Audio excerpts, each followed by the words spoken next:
Study rider return চ্যানেলে সকলকে স্বাগত। আজ ষষ্ঠ শ্রেণীর রায় মার্টিন প্রশ্নবিচিত্রা 2025 এই বইটির পেজ নাম্বার 200 পরিবেশ ও বিজ্ঞান বিষয়ের 8 নম্বর স্কুল অর্থাৎ Balurghat high school and Itahar girls high school এইচএসের প্রশ্নপত্রটি আমি সমাধান করে দেব।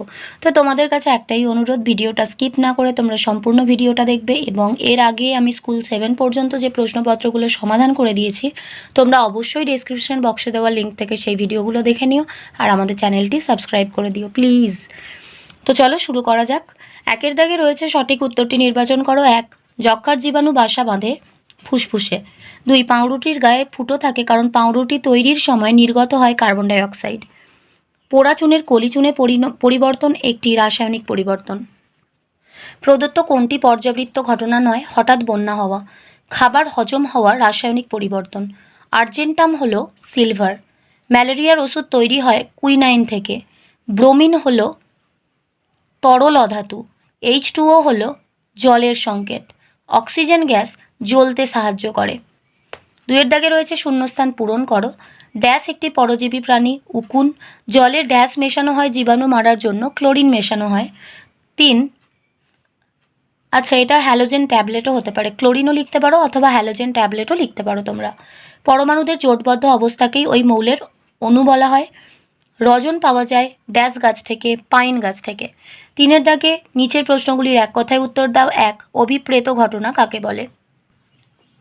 যে সমস্ত ঘটনা আমাদের কোনো ক্ষতি সাধন করে না বরং প্রত্যক্ষ বা পরোক্ষভাবে আমাদের কিছু না কিছু উপকার করে তাদের অভিপ্রেত ঘটনা বলে, যেমন গাছে ফুল ফোটা, ডিম ফুটে বাচ্চা হওয়া ইত্যাদি। এরপরে রয়েছে ডিএপি এর সম্পূর্ণ নাম কি? ডিএপি এর সম্পূর্ণ নাম ডাই অ্যামোনিয়াম ফসফেট। দই তৈরিতে কোন অণুজীব সাহায্য করে? ল্যাক্টোব্যাসিলাস। প্রকৃতিতে কয়টি মৌল পাওয়া যায়? 94টি। দ্রাবক কাকে বলে? দ্রবণের মধ্যে যে উপাদানটি কম পরিমাণে উপস্থিত থাকে এবং যা দ্রাবকে দ্রবীভূত হয়ে দ্রবণ উৎপন্ন করে তাকে দ্রাব বলে।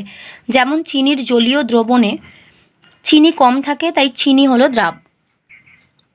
সবচেয়ে হালকা ধাতু কোনটি? লিথিয়াম।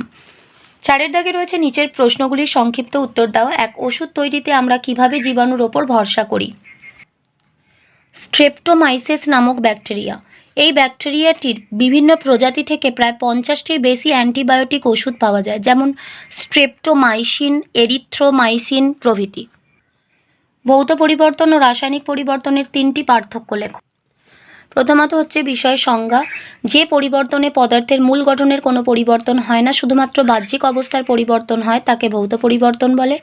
যে পরিবর্তনে পদার্থের মূল গঠনের পরিবর্তন ঘটে এবং সম্পূর্ণ নতুন ধর্মবিশিষ্ট পদার্থ উৎপন্ন হয় তাকে রাসায়নিক পরিবর্তন বলে। বিষয় হচ্ছে উদাহরণ। বরফ গলে জল হওয়া, জলের বাষ্পে পরিণত হওয়া প্রভৃতি হলো ভৌত পরিবর্তনের উদাহরণ। কার্বনকে বাতাসে পোড়ানো, লোহায় মরচে পড়া ইত্যাদি হলো রাসায়নিক পরিবর্তনের উদাহরণ।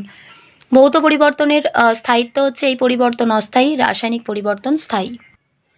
পরের প্রশ্নে রয়েছে H2H, H2 ও 2H2 বলতে কি বোঝায়? H বলতে হাইড্রোজেনের একটি পরমাণুকে বোঝায়। 2H বলতে দুটি পৃথক হাইড্রোজেন পরমাণুকে বোঝায়। H2 বলতে হাইড্রোজেনের একটি অণু বোঝায় যা দুটি হাইড্রোজেন পরমাণু নিয়ে গঠিত। 2H2 বলতে দুটি পৃথক হাইড্রোজেন অণুকে বোঝায়। ভিটামিন এ ও ডি আমাদের কি কাজে লাগে ও কোথা থেকে পাই? ভিটামিন এ দৃষ্টিশক্তি ভালো রাখতে ও চোখের কোষে রঞ্জক উৎপাদনে সাহায্য করে। ভিটামিন ডি ক্যালসিয়াম শোষণে সাহায্য করে, ফলে হাড় ও দাঁতের গঠন মজবুত হয়।